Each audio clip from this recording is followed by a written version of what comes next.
Mbukeli ngoko singena kwiyure yokugqibela yenkqubo oko ke kucacisa ca ukuba kudala sixhensa sombela de kwalapha kodwa ke singabantwana abavayo asithunywa singayi kodwa ekuyeni kwethu asihambi sidlala ukundiqobisa ke koko soniphathela kona kule yure ningalindela oku uqalesha kokunye kokwenzekileyo usukela kuqala inkqubo udliwano ndlebe lwenciyo elokubulalana kwezopolitiko uphononongo lencwadi njalo isendimlo ke ukholosaka lubisi umadlongothi ndiziqika nenzwakazi yapha kwamageba umamtshali. Hayi njengoba esho kukholosa mbukeli cha uqinisile impela ke elokugcina nci leli hora. Uyazi wembukeli ngisakhula ngibuka iTV ngangitshela ukuthi abethuli beyinhlelo abanyakazi nje uma ngabe besemoyeni bayahlala nje kuze kuphele leso sikhathi kodwa manje sengimdala sengiyazi phela ukuthi kanti labantu babuye badle baphuza amanzi namatiye uhlelo lube liqhubeka. Uyakhumbula nje imbukeli lokudla obekulapha emoyeni angisade kufika uchef opheke ojeqe nezinhloko njalo qagela ukuthi kuphi lokho kudla lokho kade kufike no chef kula sasikudlile ake mkolisa makhulu ukuthi uhlanganyele kanye nathi impela seyihora lethu lokugcina kanti ke njengoba sesingena ke ihoreni lethu lokugcina ke sibheke indaba ehamba phambili. All 54 countries have signed the African Continental Free Trade Area Agreement. Iyaqhubeka namhlanje indibano yeqonga leParlamente elenziwe ngabathunywa amavela kumazwe eBRICS. Lenhlanganiso ke iyakuthatha iintsuku ezintathu.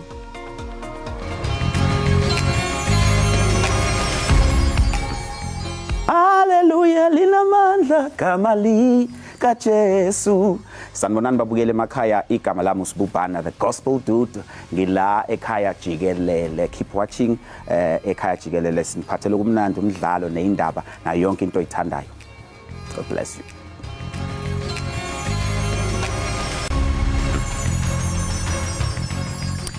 Lithe selilahlile kunina izolo kwangena izindaba ezithi enye yengqalabutho ze-ANC uAziz Phahadi sidlulile emhlabeni. Umzuzu wayo wokugcina mbukeli ufike isemzini waye eGoli neminyaka engama-82 ubudala. uPhahadi wabe yiphini kaNgqongqoshe eminyangweni wezobudlelwane namazomhlaba phakathi ka-1994 no-2008 waphinde futhi kwaba yilungu leParlamente phakathi kwayo leyo mnyaka wafulathela ke elakuleli kungakapholi maseko kuphothulwe icala eladuma nge-Rivonia trial lapho kwagejwa khona udilika jele ezinye zezigayigayi zomzabalazo okwakukhona kuzona ke ubaba Nelson Mandela ubaba Govan Mbeki kanye nobaba uWalter Sisulu. uPhahadi wabuye ekudingisweni ngo-1990. Indibano yensuku ezintathu yeqonga laseParlamente elihlanganiswe ngabathunywa bangapha kwamakhulu amabini abaphuma kumazwe eBRICS iqalile phezolo eCampton Park eGauteng. Le ndibano ke ivulwe ngusekela mongameli welizwe uPaul Mashatile kwaye kujonge ukuba onke amazwe eBRICS omeleze ubudlelwane bawo kunye neendlela zentsebenziswano. Ngesikhathi kuvula lo mhlangano iphini likaMengameli wezwe Paul Mashatile litshele izethameli zawo ukuthi izwekazi iAfrika likulungele ngokwanele ukubamba iqhaza eligqamile emaqondana nokuhwebelana kanye nokufukulwa komnotho ebalazweni lezimakethe zomhlaba. Africa is moving towards a single African market. All 54 countries have signed the African Continental Free Trade Area Agreement. We are well on our way to creating the world's largest free trade area. Kepha ke umholi we-UDM ukholwa ukuthi udaba lokuhwebelana okungenambandela kumele lucutshungulwe. Well, the issue of currency still needs to be debated because one mustn't just get too excited by mere rhetoric statements, because look at who are we trading with? What is the outside world doing out there?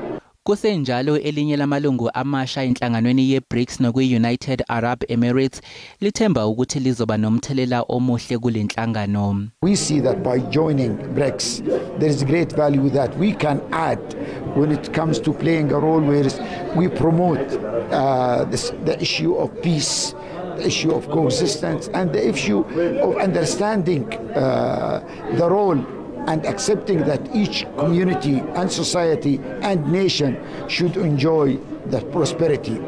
Kulindeleke ukuthi kusasa amalungu eshayamthetho se-BRICS adingide ngeziphakamiso okuvunyelwane ngazo emhlanganweni wenyanga edlule, okufaka phakathi udaba lokuhwebelana okungenambandela kanye nenkinga yokuguquguquka kwesimo sezulu.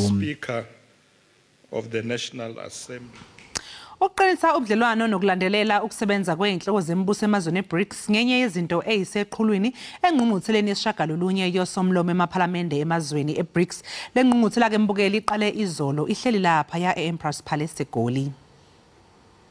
Inhloso yesigcawu sephalamende uqinisa izinqumo nezivumelwano ezathathwa engqungqutheleni eyayibanjwe izikhulu zamazwe omhlaba e-BRICS ngenyanga edlule. The legislature and parliament has a responsibility to ensure that all parliaments are empowered enough to ensure that the heads of states. Izingxoxo ezithinta ubudlelwano bezohwebo, ukuthula nezokuvikela, ukuguquguquka kwesimo sezulu kanye nokuthuthukiswa komnotho zizoqiniswa futhi zidingidwe kulezi zinsuku ezimbili. We are playing host to global leaders of our legislatures to come to our country and map out some of the enablers of implementation of those key policy decisions around BRICS, using the legislative power of parliament to create enabling infrastructure. uGeorge uthi kugxilwe kakhulu ekuqiniseni ukusebenzisana kwamazwe omhlaba kanye nezithunywa zephalamende ukuze kuqinise ubudlelwano beBRICS neAfrika.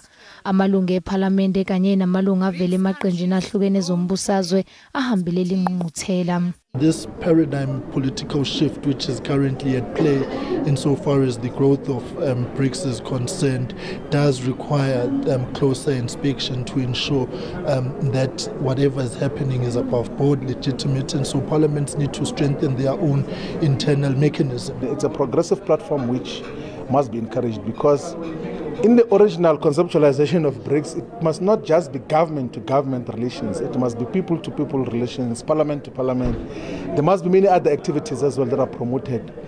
Would like to see a strengthening of the forward movement and growth of the BRICS community so that we are able to uplift the conditions of the people of Africa.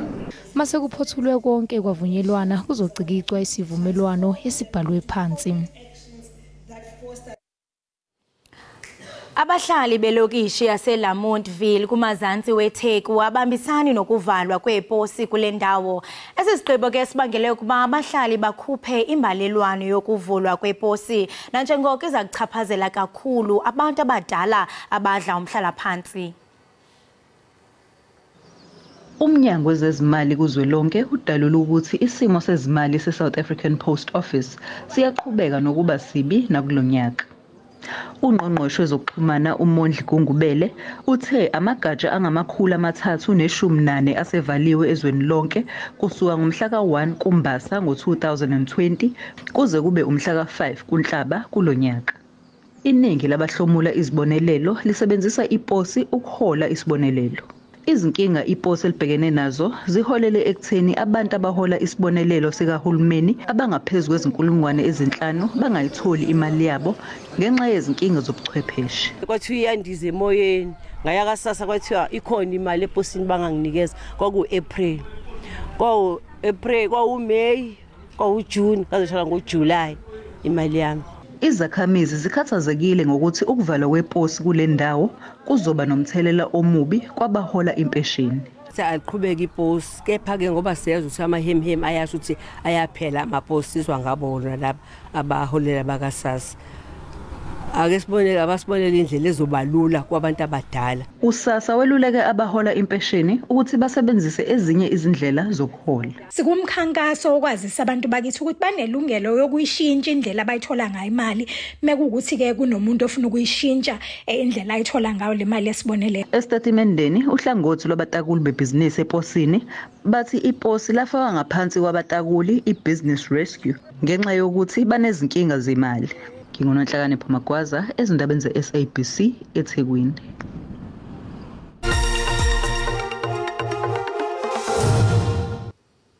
Mbukeli beluphansi uhwebo lwerandi emakethe ngesikhathi kuvalwa eJohannesburg Stock Exchange izolo ntambama. R14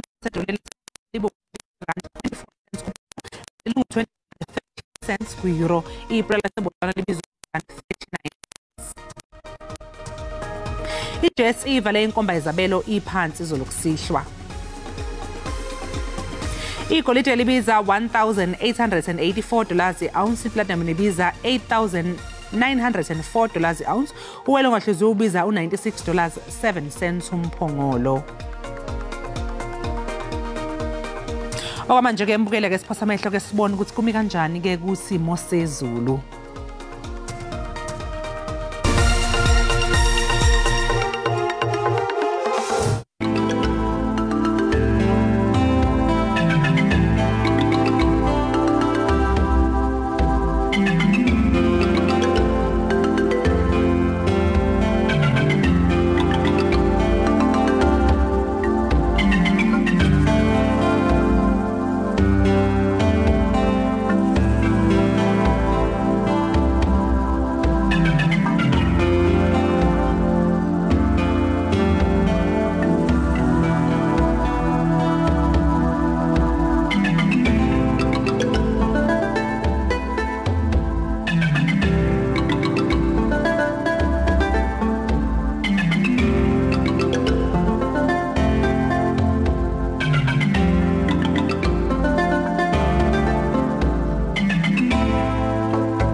Inkosi ngokuhlala nathi nisasibukele apha kwinkqubo-ndaba uEkhaya Jikelele eqaqambisa ulwimi lwemveli uDTT.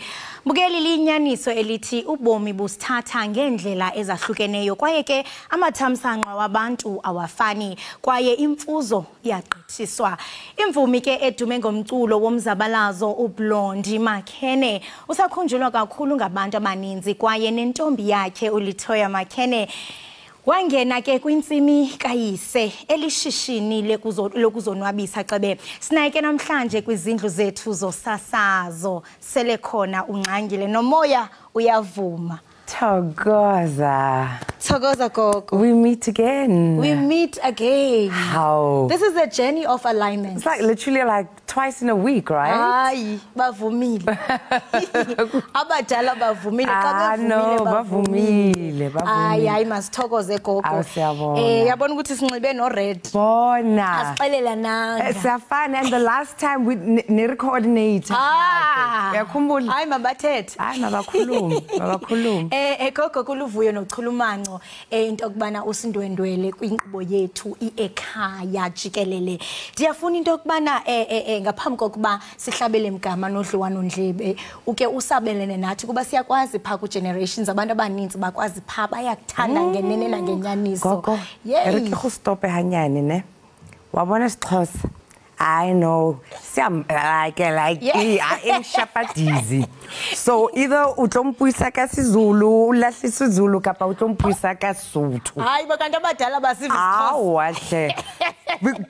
Phela sengizohlala like itloputa because andivi. Kaloku mina sengithembele. Andivi sana. Sengithembele kubadala ukuthi maybe they will somehow translate it for you njengoba ngithatha bathi okay, tell us about your journey? Generally banalo translator kodwa endumbeni or endumbeni mina indumba yekhaya Jikelele iyo le asishayele.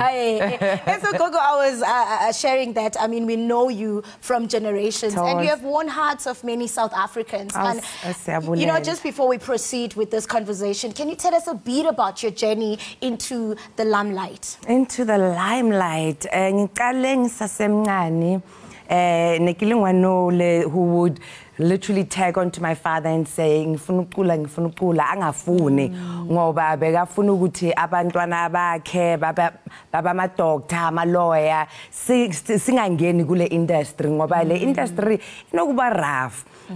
But eventually wabona ukuthi lo mntwana kune something emphushayo waqala ukungisupporta ngaqala ukucula ngisasemncane and then ama agent baqala ukungibona, and this is when they started spotting me.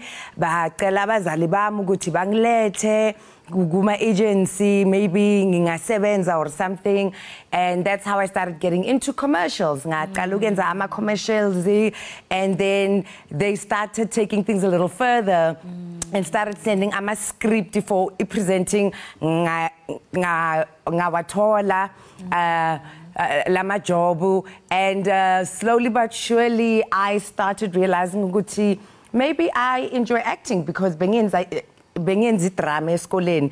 I-teacher what decided wena kumele uye National School of the Arts ngaya khona ngaqala uku-actor ngastudisha in-music futhi, and so basically this is how the journey grew. Shaya girl groupie, sayibiza school girls, and then my acting career just started flourishing. You know, Soul Buddies, Isidingo Generations, being a presenter, Gui Idols, being a Channel O presenter. You know, Izindaba zakubega for mina, kanjalo, voiceover artist, and the list goes on. The list goes on and on and on. Into ethi jonga uqwaye uqanduva uthungapha ube ungapha ivumile gogo mina ngibonga idlozi lami kakhulu ngoba you know abanye abasebenzi and makuvaleka la maybe ubone ukuthi umsebenzi yok-actor ayisangeni kakhulu. I'm very blessed ukuthi ngiyakhona ukucula, ngiyakhona ukusha ama session, ngiyenza session work, ngiyenza ama voice over la. I've been very blessed.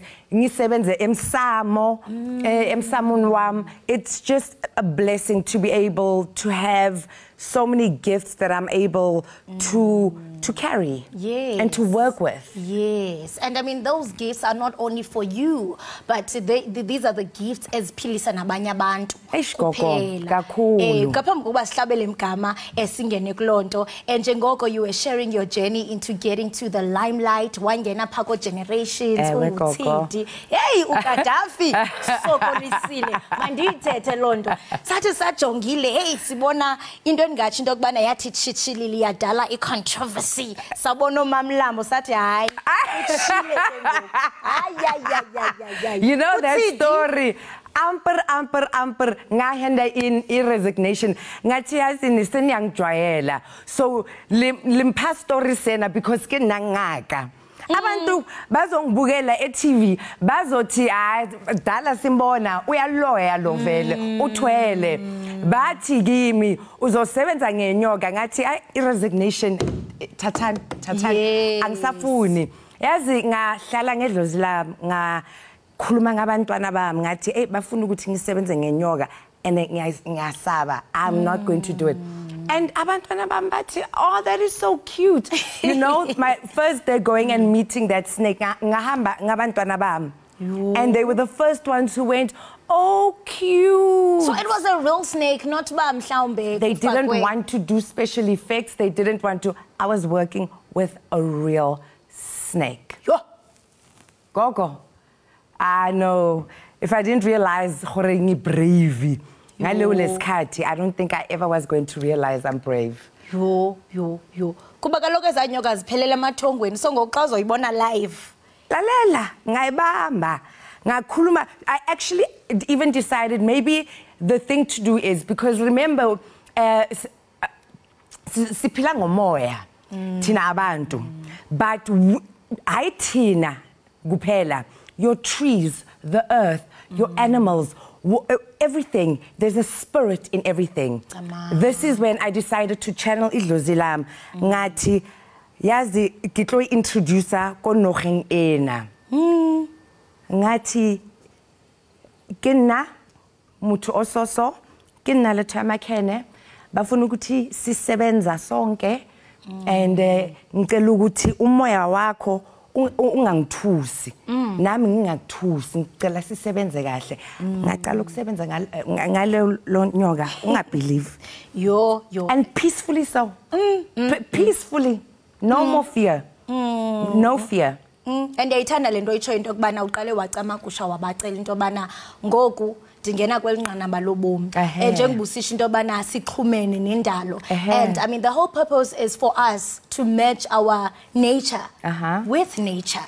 So now you have to we match, are nature, we are spirit first before we are. So human. This is just a physical manifestation of the spirit. Disangena kulonto wena gogo abantu abaninzi, because I mean this storyline, it happened at a time when dingathi into kubana mhlambe to speak about izinto zengulo yomoya ubunyanga, it was still taboo. It wasn't what it is now. Like that trend manje. It was like yo bubugqirha yonke lonto. And enye yezinto abantu abangayazi kukuba you were practicing isangoma for many years before ibe kanti ithe bazalala. At 18 wangena ephehlweni. Ngaqeda ukuthwasa nge-18. So 22 years. Still rolling. The underground gang. Thokoze. Asithokoze. And I mean njengokuba ukhona ukwi limelight abantu bekwazala kwi limelight ngapha upractice as ubungoma. I mean this is something that you have kept. I don't want to say you've kept it as a secret, but rather it was secret. Why igcina yaba kuwe wa understand into bana it's your journey. Thokoza. It's always been very sacred to me. Yazi ukuthwasa kubhlungu ukuthwasa, and basically lesikhathi ngakena ephehlweni and lesikhathi ngaphuma, it was such a deep journey that I went through. For me ukuhlonipha ubunyanga bam ngamadlozi wami has just been such a very sacred part of my life. And like you said, bengingafihli mina basically I think the reason why abantu bebacabanga ukuthi maybe bengifihla is because uhlala ungibone e-TV ngidlala ama character. Mawudlala i-character uthidi akusinyanga. So akagqoki njengami. Kodwa ukungena emsebenzini mina bengasabi ukungena ngifaka ibhayi la amabhayi or whatever it is. Wonke umuntu around me, crew, beyazi ukuthi lo muntu uyinyanga. Umuntu makangibona estrateni or I'm going shopping or grocery shopping, bokhona ukubona ukuthi hawo lo muntu unesiphiwo. Bengafihli kodwa lama character that I play on TV, abo Ayanda, abo banibani, but right now, because I am now in my own space, I'm not playing a character right now. I'm moving forward differently in my journey. I am pushing and focusing more on the music side of things, you know. Jengoba, you know, in a concert next week Saturday, on the 7th of October, we Pretoria State Theatre, and it's a big show. Celebrate ubungoma, African spirituality, our roots, going back to our roots, who we are, and basically, you know, sihlala sinama concert amaningi, and it's beautiful to watch people doing beautiful concerts, and I just wanted us to be able to have a concert, to outside of a space somgidi, somewhere where abantwana bemoya, and not just abantwana bemoya, anyone who is just interested in wanting to see a beautiful, big, theatrical African show, something that represents who we are, just a space to come and enjoy yourselves. Sishaye gupu, abantu ba busy, like. This is a huge production that we are putting on Gogo. And I've kind of a little bit amalgamated acting into the show because now I decided let me take advantage of the fact that I am in a theatre. So the tickets are 200 Rand and they are going very fast and you can get them at Pick and Pay and you can get them at Webmaster. Web tickets, excuse me, and yeah, the show is on next week Saturday. It's on. Kusho ukuthi hayi idlozi jonga lihamba phambili because bensazongena kanye kulonto yale show, but thank you so much for bringing that up. And I love the fact that and I love the fact that uthi akuzuzwa kuphela abantu bomoya but nabanye abantu who are not in the sector because really we are in that age of unlearning and relearning izinto zethu, and I mean to have people like you who are the custodian of our African heritage and spirituality ngenene sizawubuyela singcambaze kulembo sikhala ngayo. Besingathanda ukuxoxa nawe kakhulu kodwa ke ixesha luchaba. We wish you all the best kumsebenzi wakho zawenza next week. Uthenge iphi kaneni date? 7th of October, Pretoria State Theatre. The show starts at just be there from 6 o'clock, okay? Just to make sure that, you know, you get all the theatrics maungena. Yes. No moya umuntu aze absolutely. Sihlangane sonke. Wow, Gogo. Asithokoze kubantu abadala uhambe nawe. Thank you. We wish into bana uphinde ubuye usiperformele la ngoma yakho ethi ngihawulele songola ngihawule umina ngizenzanga ngenziwa balele hawugele wethongola ngihawugele Tamaku Gogo Tamaku. Lo ke mukeli ebesincokola naye nguye kaloku uGogo uLithoya Makheno waziwa kakhulu njengomdlali kamabona kude esichubela ke ngohambo lwakhe kwezomculo. Masithi ke qhwi evenkileni iqiniseka into kubana awuphoswa pha eState Theatre kungaqhuma kubasiwe kuyoqhawuka unobathane. Masithi qhwi evenkileni siyabuya ungayindawo.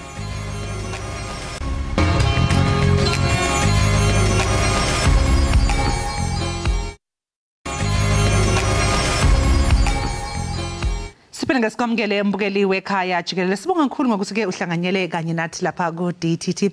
Njengoba ke besike sakubikela mbukele eqaleni kohlelo ukuthi uma kade bona weANC uAziz Phahadi udlulile emhlabeni izolo kusihlwa esemzini wakhe neminyaka engama-82. Sixhumana ke nokhulumela iANC kuzolonke uMahlengi Bhengu Mutsiri. Mahlengi sikubingelele sikwamukele ekhaya Jikelele. Sibonga kakhulu ngesikhathi sakho namhlanje. Bonge kakhulu dadewethu. Thank you very much. Usizwe indaba ezingekho mnandi ezibhlungu namhlanje.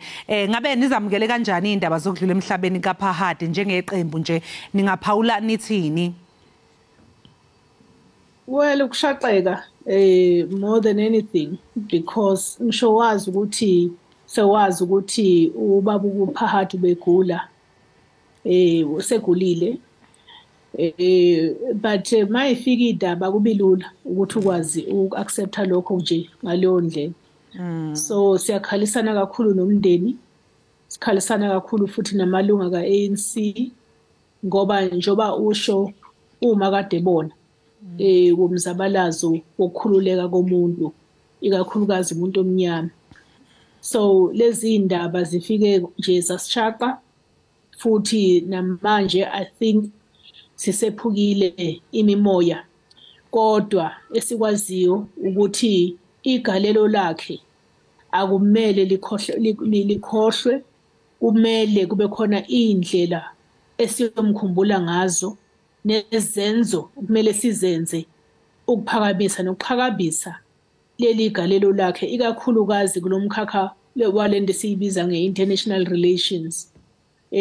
Waye ungqondo uma kuza ekuthanini sisebenzisana kanjani namanye amazwe njenge South African government na njengo ANC. Washushumbiswa emncane teenager wagcina ebalekile wayobhaca exile wagcina eseyithola United Kingdom lapho afika khona waqala inhlangano ekuthiwa iAnti-Apartheid Movement esebenza nabanye. elela eshoshozela ukuthi indaba yocindezelo ekhona eSouth Africa ilandelelwe amazwe onke. Zonke lezo zinto azenza kumele ukuthi masiqhubeka siya phambili singayikhohlwa, kodwa futhi singayikhohlwa ngokwenza izenzo ezenza ukuthi leyo msebenzi yakhe ihlonipheke, singahambisani nezinto engamelene nazo. Engifisayo futhi ukusho ke because nami ngasebenza naye ubaba Aziz Fahad ukuthi waye umuntu nje olungile. Wonke umuntu yokutshela ukuthi base kufike yena kuyahlekwa, base kufike yena endlini kuyakhanya, kuthiwa umuntu in English light in the room. So ngempela nje you know njengoba ngisho nje ukuthi sife olwembiza. Sishayeke nje sagqameka ingozi sukhongolose. Kodwa not thina sodwa abantu base South Africa abagqameke ingozi engeqiwa ntwala ngoba ubeyithanda kakhulu iSouth Africa.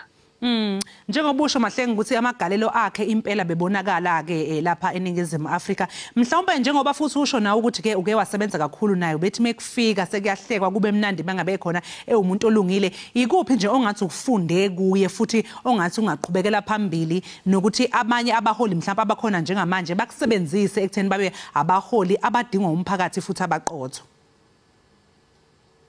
Mina ngempela okuyisifundo esikhulu uthando ayenalo for ubulungisa ijustice, uthando ayenalo for abantu base South Africa.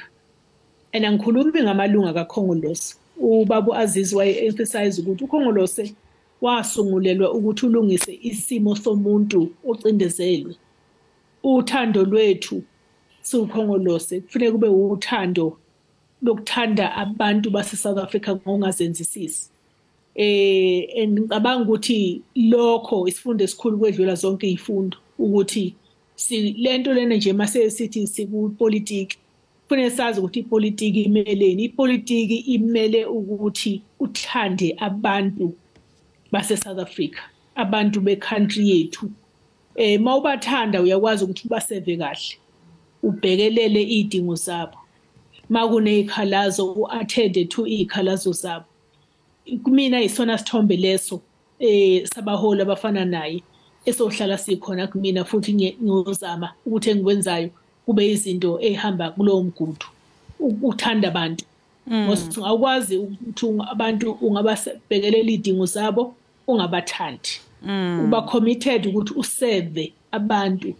Ngicabanga ukuthi kumina isona esifundo esikhulu. Ngakhuluma ngokuningi okunye ayikwenza as a strategist. Wayaziwa ukuthi waye umuntu makhunywa nje ngobuhlakani wakwayibizwa ngoba kuthiwa asimuzi ukuthi uzothini uAziz ngoba uzofika nenye into animangazi. Angifuni ukukhuluma ngalokho kodwa ngikwazi kakhulu ukuthi lokho nje uyibophezela ekuthandeni abantu nanokuthi mawusebenzela abantu kumele ubethande, bathande futhi ubathande, ukhombise ukuthi uyabathanda kodwa nezenzo zakho ukhombise ukuthi uyabathanda.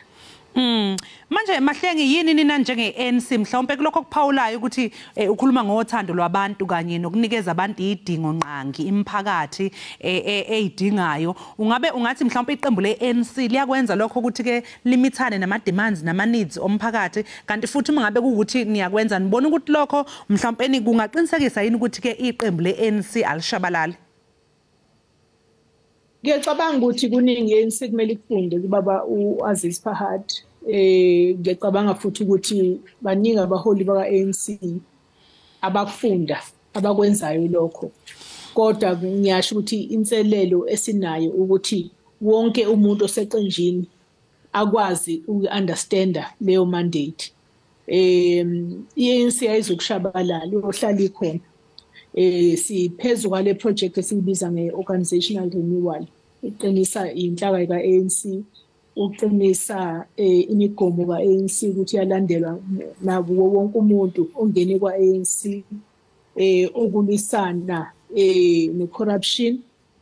Maningi amacala asengenile inkantolo lapho esithole khona abanye abamalunga e-ANC bengalandelile umthetho basebenzisa imali kahulumeni ngokungeyona ndlela. Maningi amacala in fact sizonika iSouth Africa ngekudala ilist yabantu esebeboshiwe, ilist yabantu esebathathelwe impahla zabo i-asset forfeiture unit ne-SIU ubonisa ukuthi yiziphi izinto ANC uhulumeni ka-ANC azenzayo njengamanje sikhuluma ukudila nendaba ye-corruption, kodwa engikwaziyo ukuthi sibophezelele kubo laba omadela lento amadela kubona la ukhuluma ngawo njengayibaba Aziz Pahad, sisibophezelele ukuthi asikwazi ukuthi ANC ife ngaphansi kwethu. Semqoka ukuthi siqinise inhlaka zika ANC sikulowo mgudu futhi ke siqinisekile ukuthi lokho kuyenzeka njengamanje nje bangikhuluma ngawo umsakazo. Sethembeke Mahlengi ukuthi cha leyo mbiko leyo nalawo ma report nizowethula ke ngaphambi komphakathi uthi wabone phela ngoba impela umagange ulokhu phela sizwa ngeindaba zokuthi kunama commissioner avuliwe kuyaphenywa kwenziwani kodwa asijwayele ukuzwa ukuthi kuphelelaphi abantu bapha sebeboshiwe asebengenile phela emajele ngalezo zenzo zabo asuke bezenza manje mabe umenshina ukuthi kunembiko ke nisayihlanganisa siyethemba ukuthi yozigcina iphumile ke emphakathini kuze abantu bezobona ukuthi mhlawumbe kukhona ukuqhubekela phambili akugcini nje ngokuthi kuthiwe kuyaphenywa kuphela. Manje ke Mahlengi mhlawumbe ngabe yithini ke izinhlelo zokubamba inkonzo yesikhumbuzo kanye nezinhlelo zamalungiselelo omngcwabo kanti futhi ingabe mhlawumbe umengameli uCyril Ramaphosa uzohlonipha uPahad ngomngcwabo sezingeni lika uhulumeni kuzwelonke? Kumbuzo lo wakho ugcina dadewethu angikwazi ukuphawula kulokho ngoba lo umkhakha kahulumeni mina ngikhulumela inhlangano sesozwa ngopresident. Kodwa ngiyacabanga ukuthi ikhona indlela azohlonishwa ngayo ngoba wasebenza kwahulumeni ezingeni eqophelweni eliphezulu. And then okwesibili kulo mbuzo wakho oqala sisakhuluma nomndeni sizokhipha istatement ngekudala osukwini sesiqedile ukubonisana nomndeni. Engikwaziyo kodwa ukuthi angithi ifamily yakwaPahad basebenzisa ama-Muslim rights, so uzofihlwa ngekudala ngakusho nje lokho uzofihlwa ngekudala kodwa ke sokuqinisekisa lokho ku-statement sethu. Sibonga kakhulu ke ngesikhathi sakho Mahlengi sengathi nje ke umndeni kaPahad nani njenge-ANC ningaduduzeka.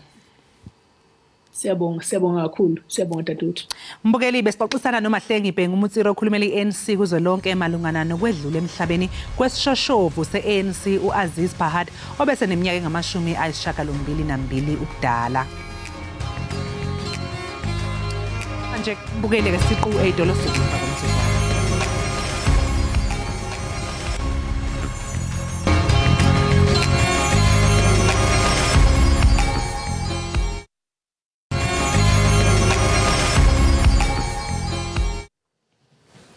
Enkosi ngokuhlala nathi nisasibukele apha ekhaya Jikelele. Inkciyo ke lisiko elijoliswe ekukhuthazeni ubunyulu kumantombazana selula ngenjongo ke yokuthintela ukukhulelwa kolutsha, izifo ezosulela nokwabelana ke ngesondo kunye nokugcina isilimo ngokuhlolwa kobuntombi babo. Inkciyo Eastern Cape ke ngokuhambisana nobukhosi bamaXhosa ibambe inkqubo yelifa ukusuka ngomhla wama-22 ukuya kowama-24 kuSeptember 2023. Ukuthetha ngakumbi ke ngalomba sizawuthetha ke noyingqonyela ye-inkciyo Eastern Cape intokazi uyakwamndende. Nasi soma sikubulikise sikwamkela inkqubeni yethi ekhaya Jikelele unjani? Manibulise kwesi sinibulise nababukeli ndiyaphila njani wena? Siyaphila nathi enkosi. Kuthiwa uyingqonyela ntombi. Welixesha elokubana singabantu abatsha masiqalise ukuthatha inxaxheba, siqalise ukulwa nemicelimngeni esithi sijamelana nayo. So yiyo lento ubona namhlanje ndiyingqonyela inkciyo Eastern Cape. And nabantu abangayaziyo usazigcinile useyintombi nto. Khasixelele banzi ngenkciyo kumuntu ongayaziyo kuba kaloku ndingathi into kubana iqhaphake kakhulu xa sijonga kwisizwe sikaZulu. Ungathi mhlawumbe xa uchazela nombukelo obukele ekhaya ungenalwazi yintoni inkciyo? Inkciyo siswami sisithethe esidala sakwaXhosa inkciyo ngumbutho okhuthaza abantwana abaselula ngokuzigcina, ukuziphatha kahle, ukuzigcina besenyulu, ukulwa nemicelimngeni efana nokumitha besebatsha. Inkciyo ke siswama ayijongiselanga kuloo nto kuleyo kuphela, koko ijongise ekufundiseni abantwana abaselula ngezinto zenkcubeko, ezemfundo kunye nobunkokheli, kuba kaloku sijonge kwikamva labo. Yiyo loo nto leyo siqonde ubana kunyanzelekile sibafundise ngenkcubeko, inkcubeko leyo yethu esithi sayityeshela thina singabantu abatsha. Then through ii-programs ezinjengenkciyo Eastern Cape siyayivuselela entweni yokubana inkcubeko yethu singabantu abamnyama mayingapheli kwaye mayiqame. Usathetha into yokubana lena yinkcubeko esingathi into yokubana lisiko elinenkqayi elidala ekubonakala ngathi liyanyashwa. Akhona ke namanye amaziko angavumelani nokuhlolwa kwamantombazana njengayo kaloku i-Children's Act. Sithi into yokubana ukuhlolwa komntanani semncinane oko kunyasha amalungelo wakhe. Njengengqonyela okanye umuntu esingathi into yokubana umile uqaqambisa inkciyo, uthini ukuphawula kwakho ngaloo meko? Kamnandi siswamuthela nomuntu ongonhlalonhle, umuntu owaziyo amalungelo abantwana, nomuntu yena qala oye wayiphathi yale initiative. Ndaqinisekisa into yokubana izinto ezizawukwenza abantwana nama ibezizinto endiyiphathi yazo. Kwinkciyo ke siswami ukuze ube inxalenye yayo kokuqala kufuneka usayine iform. La form leyana isayinwa ngumntana, isayinwe nangumzali, kuba kuye kube khona lento ithi xa kuthethwa ngamalungelo kuthethwa nge-consent ebalulekileyo. Yiyo loo nto leyo kunyanzelekile into yobana umntana nomzali makanikeze i-consent etshoyo into yobana uyafuna umntana abe yiphathi yale program. Kodwa ke siswama ayiphelelanga apho, siye sithi ebazalini yonke lento lena iqala ngomntwana. Umzali makangamnyanzeli umntana wakhe into yobana makabe yiphathi yenkqubo zokuhlolwa, koko mayibe ngumntana obonisa ukuyithanda nokufuna ukuba inxaxheba yayo. Because ukuba ngabana abazali bazophusha abantwana babo babe yiphathi yeprogram, it means that ilungelo labo liyaviolatewa. So inkciyo ingenelwa ngabantwana abanomdla kuyo nabantwana abanepurpose yokubona beyinxalenye yokulwa nale micelimngeni. Kodwa siqinisekile into yobana siyasebenzisana namanye amasebe karhulumente so that la malungelo kuthethwa ngawo anganyashwa.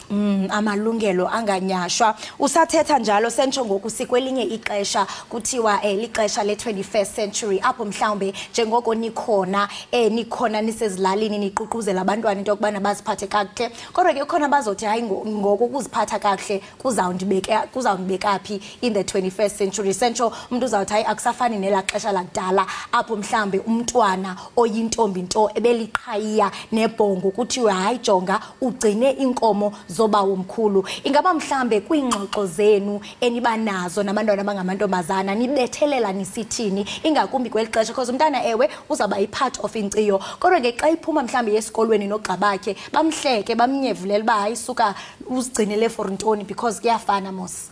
Yiyo lento ke siswami thina siyinkciyo Eastern Cape seza nestrategy.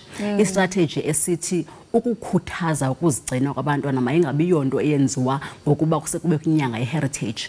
Koko mayibe yinto esiyenza ibe yi-lifestyle ukusuka ngoJanuary uyokuma ngoDisemba. Yiyo lento leyo uzawufumaniseka into yobana uyasibona sisiye ezikolweni, uyasibona sisiye ezicaweni, uyasibona sindwendwela nedolophu nedolophu because lento iyinkciyo sifuna ibetheleleke ebantwini. Kwaye siqiniseka into yobana sine-conversations even nabantu abangeyonxalenye yenkciyo. Yiyo lento sisiye ezikolweni because silungiselela into yobana abantwana bethu xa bebuya besiya kwi-environment nabanye abantwana bangafiki phayana kuthethwe ngezinto ezawubenza ubana kuthomalale i-self-confidence yabo. Yiyo lento leyo kubalulekile into yobana ii-platforms ke siswami ezinjengalena masizisebenzise ukufundisa abantu ngokubaluleka kwenkciyo and also nokuqinisekisa into yobana aba sebeyinxalenye yabo nabo bayakwazi ukuphuma phandle bathethe ngayo because imicelimngeni esijamelene nayo mininzi and ijonge kuthi into yobana masibambisane siqinisekise into yokubana siyathetha ngezinto ezingabi yonto heritage kuphela. Kwaye ndithi xa ndiphawula ndijonga phaa kumabonakude siyabona into yokubana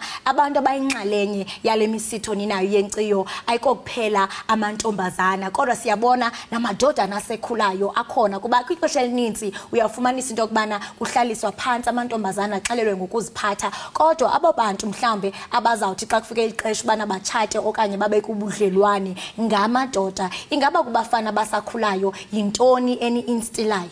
Siye sathi xa siyijonga inkqubo yethu safumanisa into yokubana silwa imicelimngeni efana ne-teenage pregnancy. Yaye uba siyayijonga kakuhle sawufumaniseka into yobana yonke le micelimngeni siyilwayo ichaphazela umntana oyintombazana noyinkwenkwe. Sabona kufanelekile into yokubana kwiprogram yethu esiyenzayo masiqinisekise into yobana abantwana bamakhwenkwe bakhona nabo kwenzele ezi dialogues sizibambayo bobabini abantwana babe yiphathi yazo, bobabini abantwana banikeze iviews zabo into yobana bafuna ukubona iprovince yabo okanye ilizwe labo linjani na. Kuba sinento ethi kwindlela yethu yoku-empowerisha umntana oyintombazana masingamnyashi lona uyinkwenkwe, masiqinisekise into yobana wonke umuntu okhoyo kwisociety uyabandakanyeka, sikwazi ukulwa le micelimngeni sibambisene. Kuba ukuba ngabana sawuqhubekeka abantwana bamakhwenkwe sibakhuphela ngaphandle siyayibhuda kakhulu. Yiyo le nto ubona kwinkciyo Eastern Cape abantwana bamakhwenkwe sibafaka nabo because sifuna bayazi into yobana bayinxalenye yemicelimngeni esinayo, kwaye siyafuna babe yinxalenye futhi yokubana silwe le micelimngeni. Xa bebonke kuyawuvela nezisombululo. Injalo. Uye wathetha earlier on into yokubana ayonto njeni iqaphela kuphela xa kunale inyanga ezifana namagugu namafa o Heritage Month, kodwa unyaka nonyaka phakathi enyangeni niba nayo imisitho eninayo. Ukujonga phambili ngaba mhlawumbe zeziphi i-projects ezi-underway eningatsho nithi niyinkciyo Eastern Cape nijonge kuzo? Okokuqala sesiwami sijonge ukuqinisekisa into yobana abantwana bayafana. Yiyo le nto uzawufumaniseka into yobana siyaphisa nange-toiletries ebantwaneni because ezinye zezinto ezo esifuna ukuzibona ziqhubeka zibheka phambili into yobana abantwana mabafane. Okwesibini siyinkciyo Eastern Cape sizokulwa nendlala.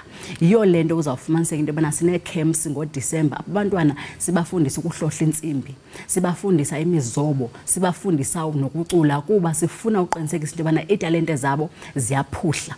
At the same time sifuna uqinisekisa into yobana bazawugxotha ikati eziko ngezakhono abazawuthi bazifunde through inkciyo Eastern Cape. Kwaye nabanye sinamathuba siswam esithi sibanikeze wona because egqibeleni inkciyo ijongise kuphuhliseni umntana wasezilalini. Ntokazi yakwamndende, masibambe ngazibini ngexesha lakho kwaye sikufisela konke kuhle kumsebenzi wakho owenzayo okubuyisela amantombazana kunye namakhwenkwe ngendlela yokuziphatha. Sibambe ngazo zozibini Ekhaya Jikelele. Inkosi kakhulu sis. Right, mbukeli lo ke besithetha naye nguye uNaziso Mndende bethetha nathi ke ngombutho wenkqubo okanye wenkcubeko inkciyo Eastern Cape. Masithi qhwitye evenkileni usahleli nathi awukwazi kuphosa kuba hey ininzi into sikuphathele yona xa sibuye evenkileni.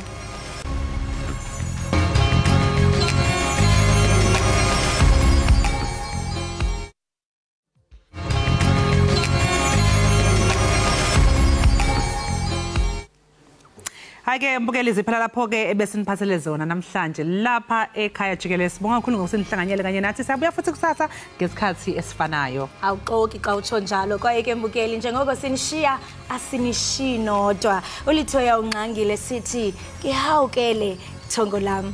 Cama queen. Msale kahle.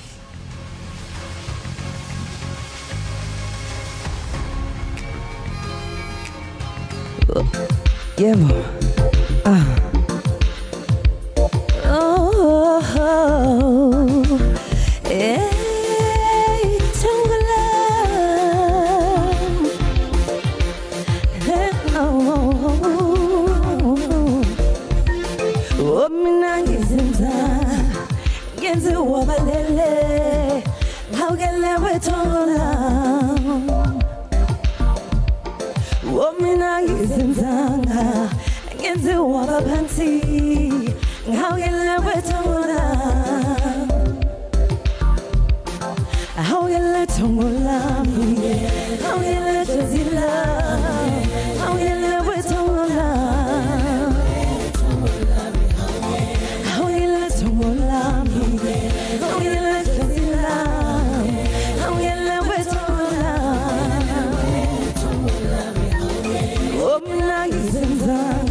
How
ngenze wabalele awungele wethongo lam wamina ngisenzanga ngenze wabalele awungele wethongo lam awungele thongo lam awungele hlevila